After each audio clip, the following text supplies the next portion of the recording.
기도하겠습니다. 하나님 아버지, 우리 성가대원들의 찬양을 기쁘게 받으신 줄로 믿습니다. 우리의 마음속에서 늘 감사와 찬양이 넘치게 하옵소서. 예수님의 이름으로 기도합니다. 아멘. 우리 옆에 분하고 인사하십시다. 안녕하세요. 반갑습니다. 환영합니다. 반갑습니다. 여러분이 기도해 주시고 또 후원해 주시고 하셔서 케냐를 2주 동안 잘 다녀왔습니다. 다 말씀드리기는 어려울 것 같고요. 간단하게 먼저 이야기를 해드린다면, 첫 번째 목적은 저희들이 이제 티립의 헌당식을 참여하는 것이었습니다. 가는 길이 워낙 험하고 힘들고 나중에는 이제 오토바이를 타고 한참 들어가야 했습니다. 가는 차량이 일반 승용차로는 도저히 안 되고요. 우리 무쏘도 못 갈 것 같습니다요. 완전히 탱크 같은 차가 있더라고요. 그래 이 차가 이제 길이 워낙 많이 안 좋으니까 타고 가다가 앞으로 콱 쳐박고 오른쪽으로 콱 한번 뒤집어지고 왼쪽으로 한번 또 극한 직업에 나오는 그런 차를 타고 갔습니다. 어디쯤 가니까는요, 아예 길이 없고 못 들어가요. 그리고 오토바이가 와서 기다리고 있더라고요. 그래서 오토바이를 타고 이렇게 한참 들어갔습니다. 들어가서 보니까요, 저 깊은 산 중에 교회가 하나 보이더라고요. 그 교회가 이제 그 마을에서는 제일 반듯한 건물입니다. 거기에서 이제 사람들하고 같이 현지인들하고 헌당 예배를 드렸습니다. 저는 가는 길에 이미 멀미를 해가지고 정신이 하나도 없습니다. 그냥 가다가 토하고 그렇게 갔습니다. 가서 이렇게 헌당 예배를 드리는데요. 우리는 보통 1시간 좀 넘으면 끝나는데 한 4시간을 드리더라고요. 원래 10시 반에 시작하기로 예정되어 있는데 12시에 시작을 했어요. 점심은 이미 놓쳐버렸습니다. 그리고 이제 한 4시간을 예배를 드리고 예배 중간에 쉬는 시간을 주더라고요. 워낙 길게 드리니까. 그래서 쉬고 또 예배를 한 4시간 드렸습니다. 정말로 감격적인 순간이었죠. 우리가 시작한 일들이 저희는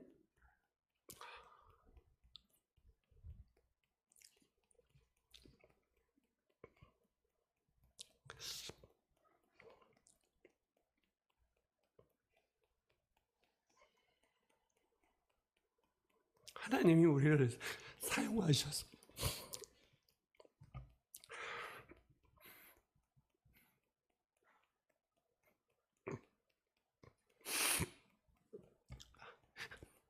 그 산골에 교회가 세워졌습니다.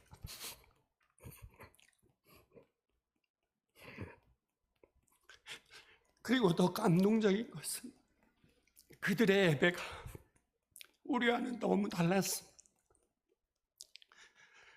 선기도가 아무것도 없는 환경에서 피아노, 드럼, 악기 아무것도 없습니다. 조명, 음향 없습니다. 그냥 생목소리로, 생몸짓으로 4시간을 그렇게 기쁘게 찬양하고 예배를 드리고 있더라고요. 하나님이 우리를 사용해 주셔서 너무 감사했습니다. 여러분이 하시는 헌금과 헌신이 하나님이 얼마나 귀하게 쓰시는지를 여러분들이 아셨으면 좋겠습니다. 여러분들이 드리는 작은 헌금으로 그 깊은 산 중에 교회가 세워지고 그 사람들이 정말 자랑스러워하고 그 교회 목사님은 우리가 세워진 교회로 인해서 어깨가 올라가고 정말 힘있게 사역하고 계셨습니다. 그렇게 헌당 예배를 드리고 그 다음에는 새 교회를 저희가 방문을 했습니다. 이미 건축을 했고요. 헌당 예배도 드렸는데 저희가 가보지 못한 교회를 갔습니다.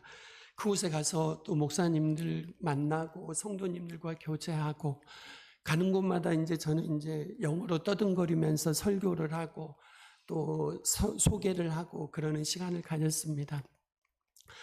그들의 사랑을 많이 받고 왔고요. 또 많이 도전도 받고 그렇게 왔습니다.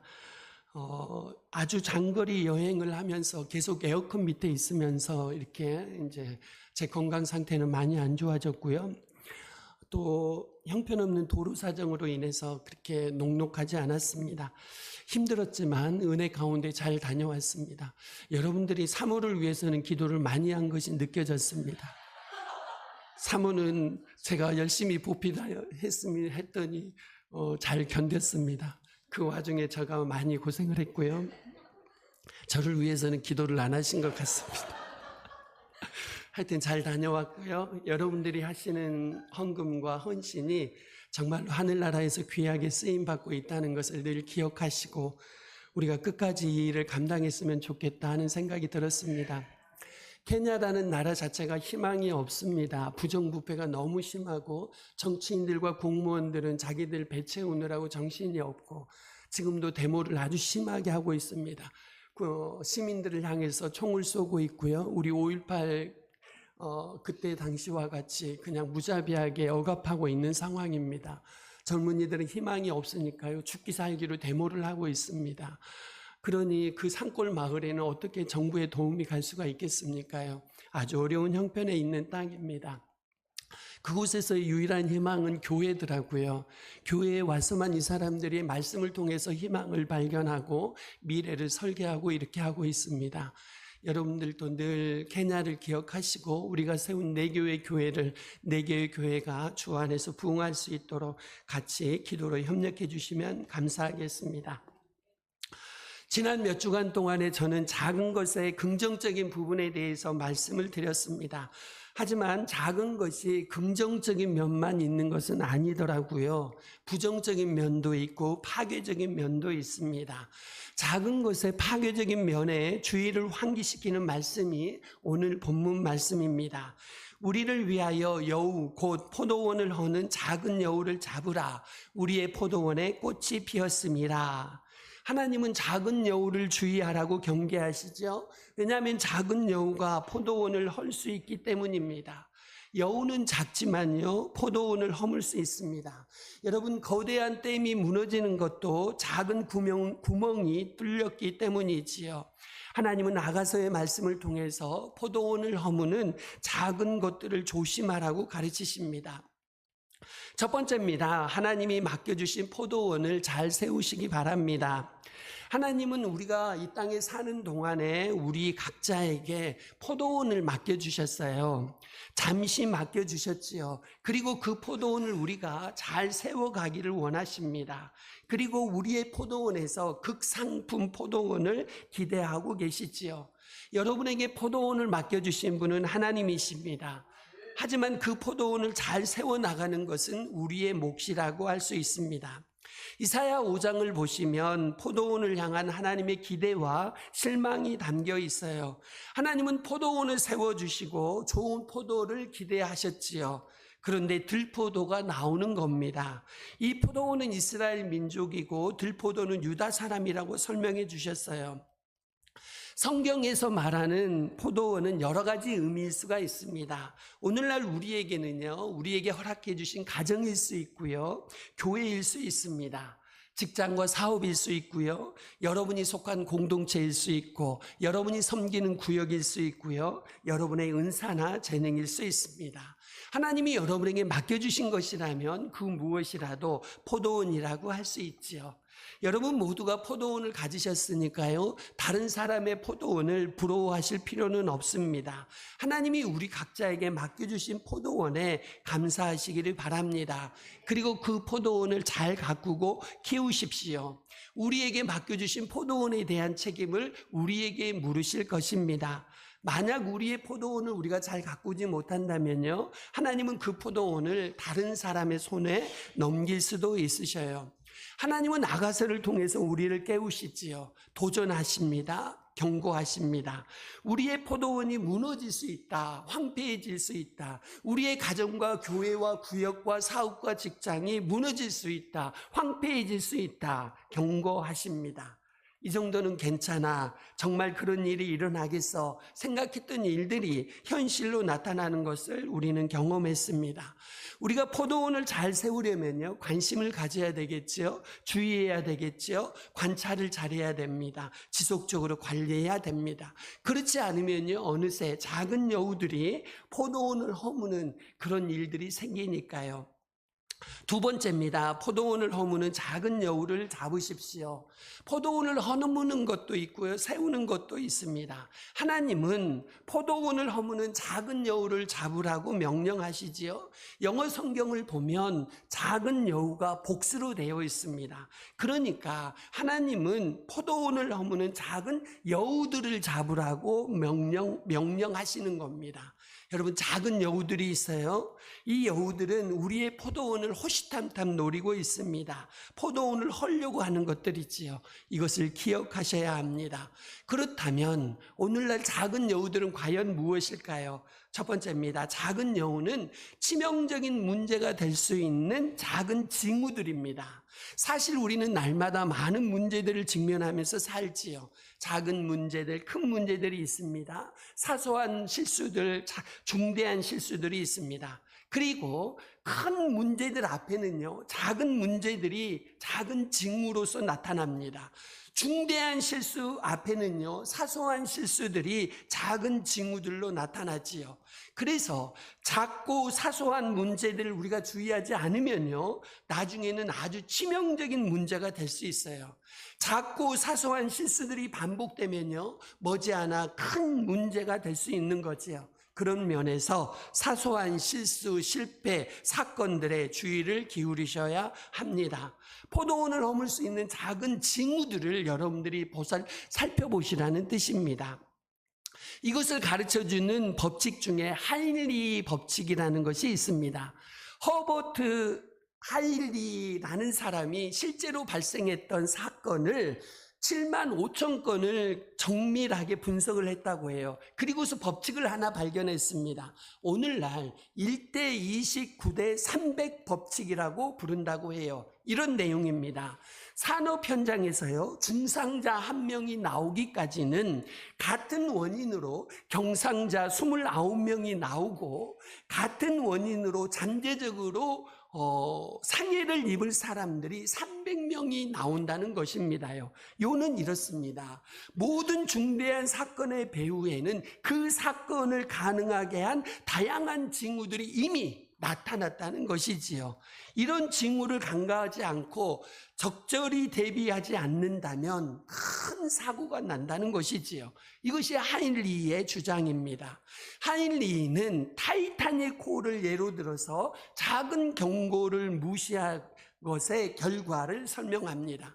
타이타닉 호의 선장은 에드워드 스미스였다고 해요. 그는 초호화 여객선만 주로 담당한 베테랑 선장이었어요.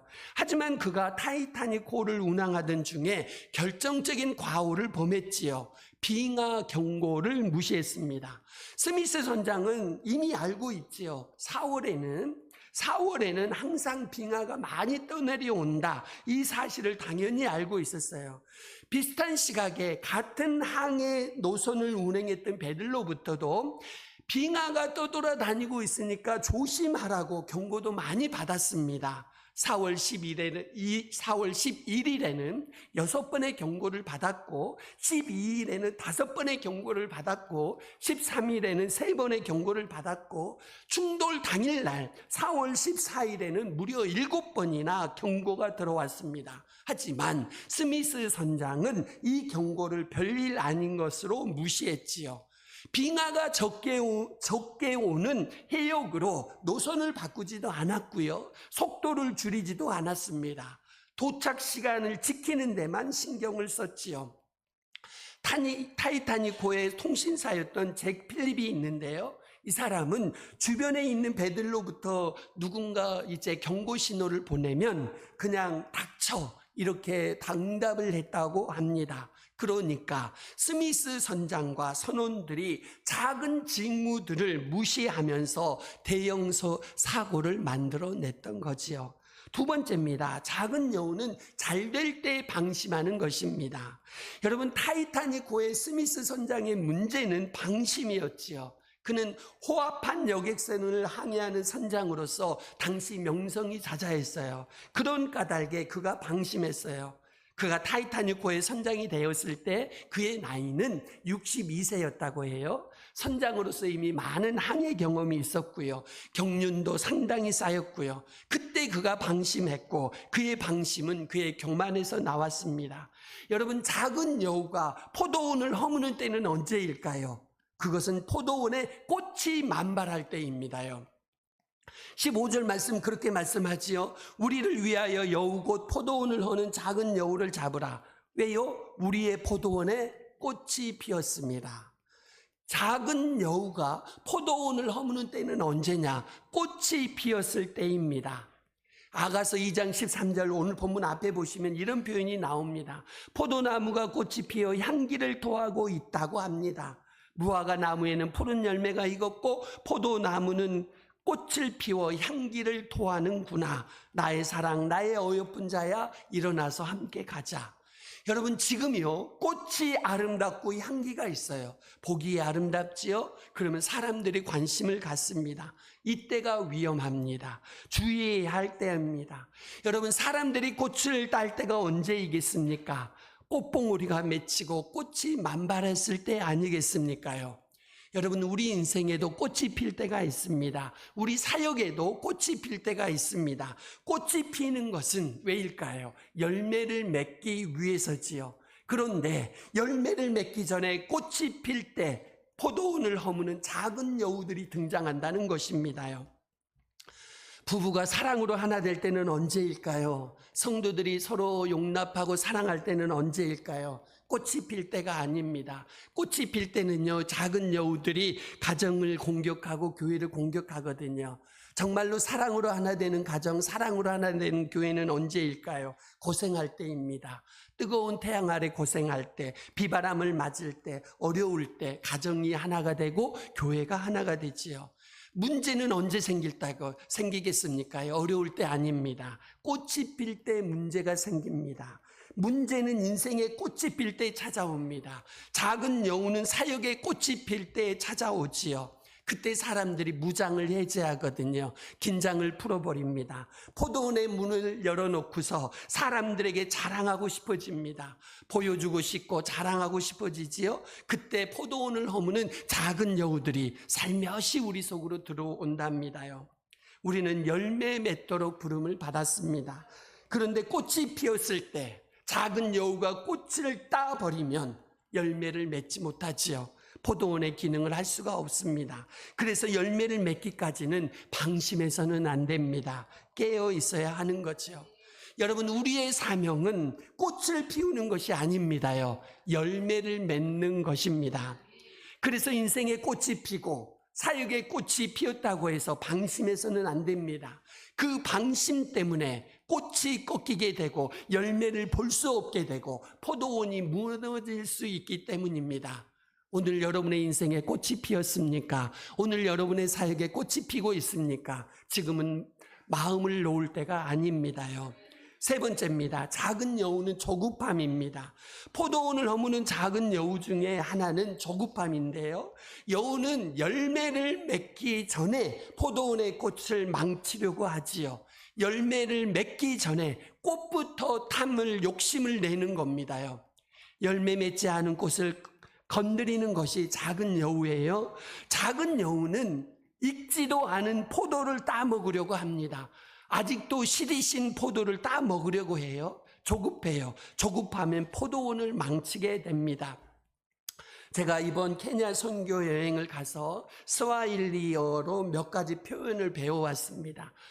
케냐는 언어를 두 개를 씁니다. 공용어로 영어와 스와힐리어를 쓰고 있어요. 그러니까 관공서, 그 다음에 공무원들이 쓰는 영어는 이제 학교에서 쓰는 용어는 영어입니다. 그리고 일반 국민들이 보통 쓰는 언어는 스와힐리어인데요. 몇 가지 배워왔습니다. 잠보 들어보셨습니까? 잠보 한번 해보실까요? 잠보. 잠자는 바보가 아니고요. 안녕이란 뜻입니다. 서로 만났을 때 그냥 잠보합니다. 그리고 이제 헤어질 때는 뭐라 그러냐? 크와 헬이라고 합니다. 크와 헬이. 그러면 잘 가, 그런 뜻이고요. 아산테 그럽니다. 아산테 그러면 이거는 감사합니다.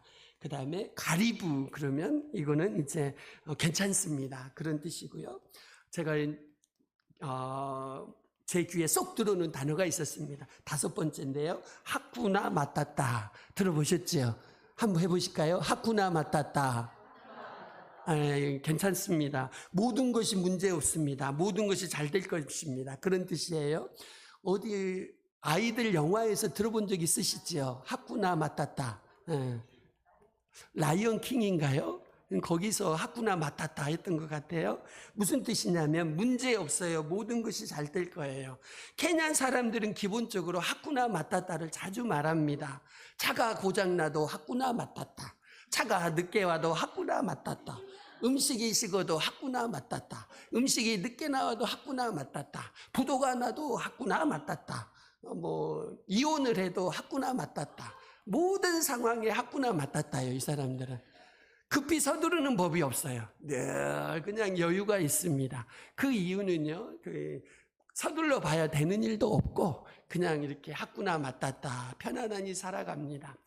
그러다 보니까 굉장히 느긋해요. 이 사람들이. 우리는 너무 조급하죠. 반대로 너무 조급해요. 그분들은 아주 여유 있습니다. 생활이 불편해도 하쿠나 마타타 하면서 그렇게 살지요. 장단점이 있더라고요.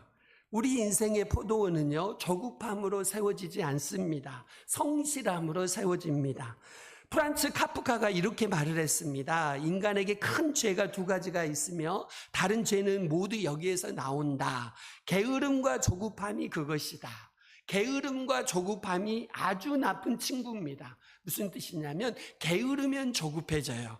게으른 사람들은요, 게으르게 세월을 보내다가 나중에는 조급해지니까 일확천금하려고 달려드는 것이지요.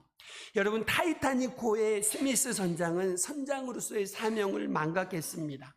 선장의 목적은 손님들을 안전하게 목적지까지 인도하는 것이지요. 그런데 스미스 선장은 정시에 도착하기 위해서 오직 속도에만 집중했어요. 빨리빨리 가려고 했던 거죠. 무리하게 속도를 내면서 돌이킬 수 없는 상황에 이르렀어요.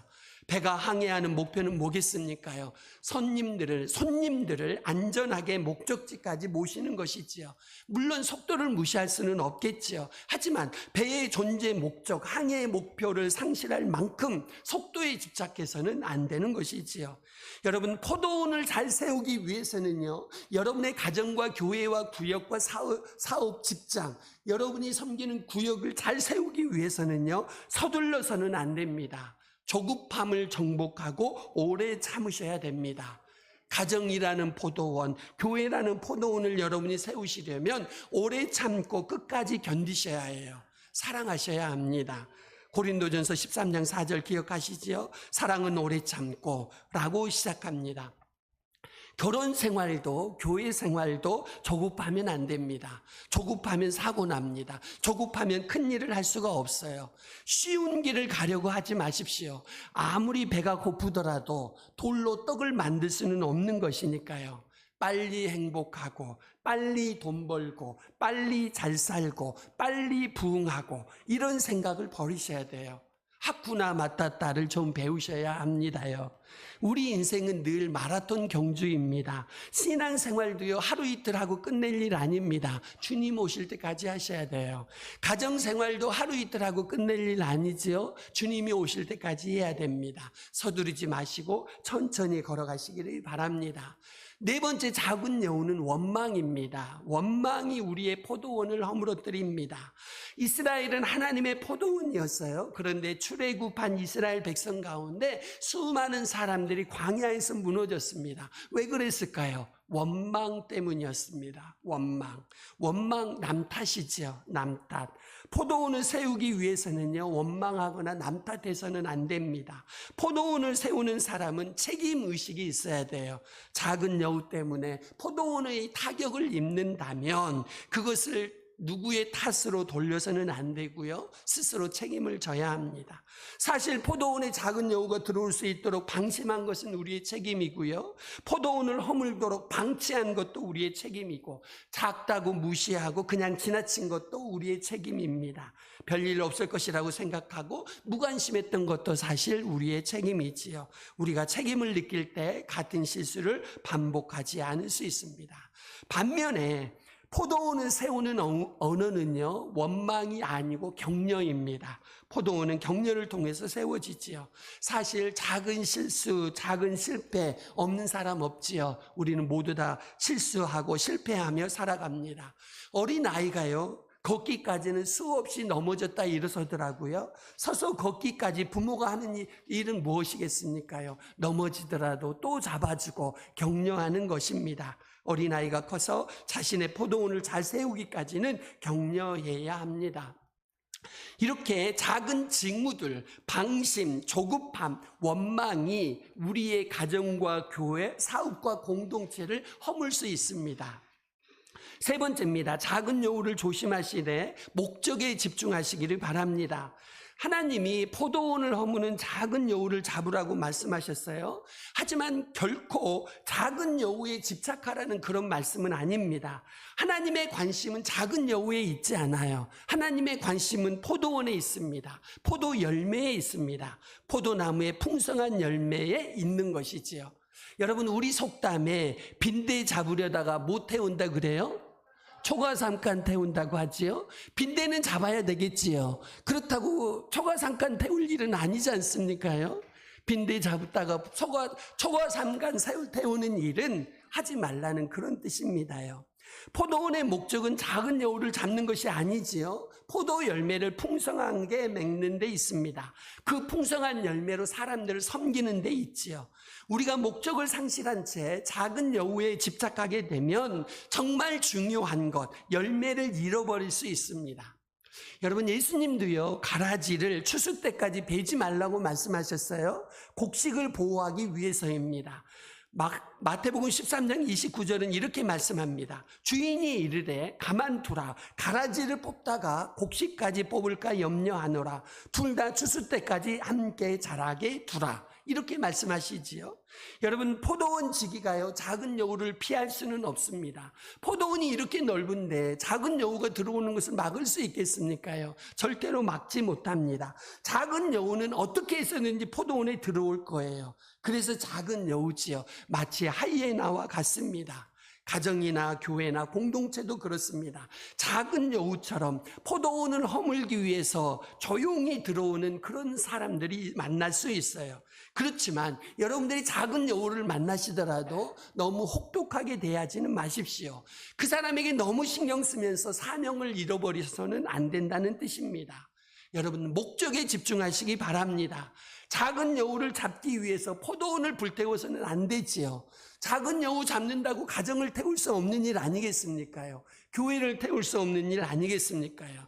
작은 여우 잡는다고 폭탄을 사용해서는 안 되겠지요. 우리는 항상 목적을 먼저 생각하고 행동하셔야 합니다.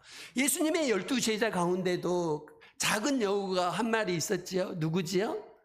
가룟 유다입니다. 하지만 예수님은 가룟 유다의 정체가 스스로 드러날 때까지 기다리셨어요. 예수님은 이미 알고 계셨지요. 방심하지 않으셨어요. 가룟 유다가 예수님의 제자 공동체를 깨뜨릴 수 없도록 경계를 늦추지 않으셨지요. 그리고 적절할 때 그의 정체를 드러내심으로써 공동체를 지켜나가셨습니다.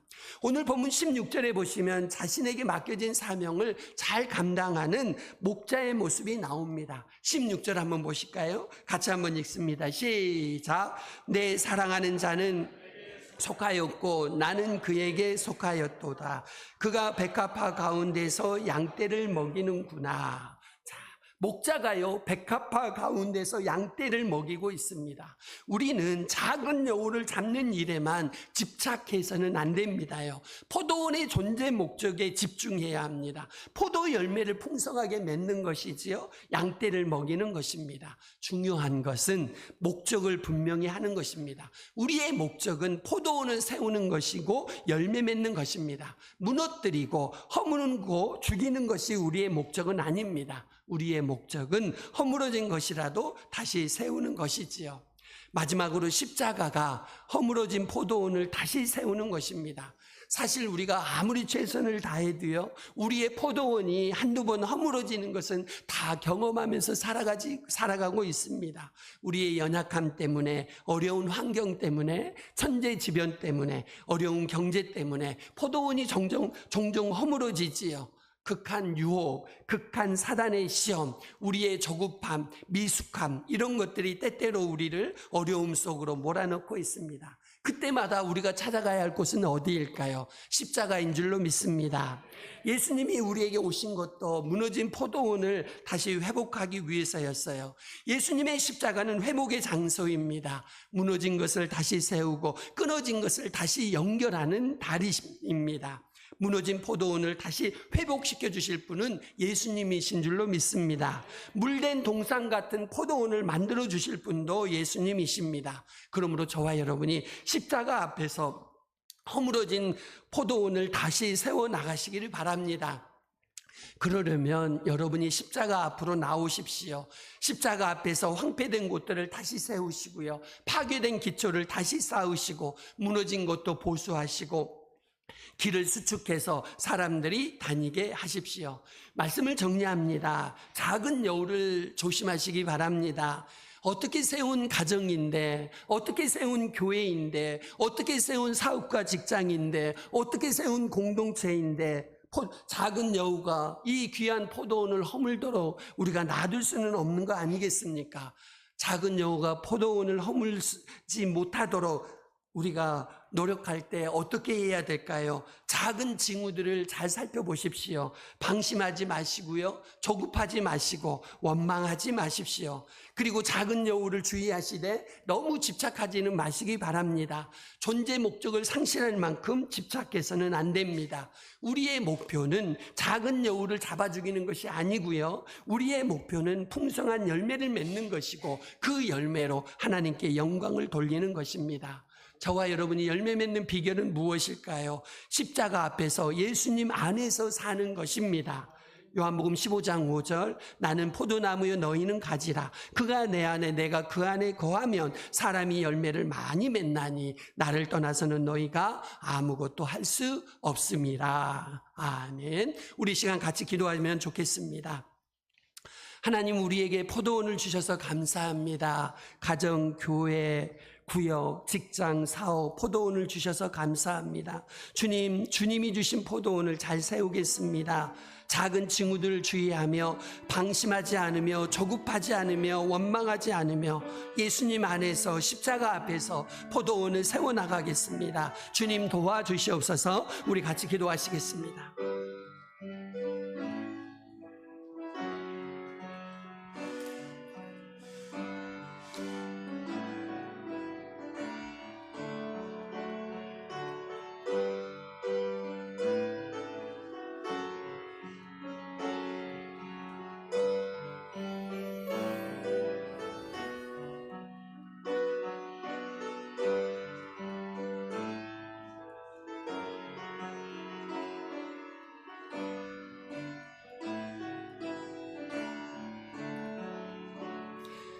하나님 아버지, 우리에게 포도원을 주셔서 감사합니다. 작은 징후들을 주의하면서 방심하지 않으며 조급하지 않으며 원망하지 않으며 예수님 안에서 십자가 앞에서 포도원을 잘 세워가도록 도와주시옵소서. 예수님의 이름으로 기도합니다. 아멘. 이한 집사님 특송하시겠습니다.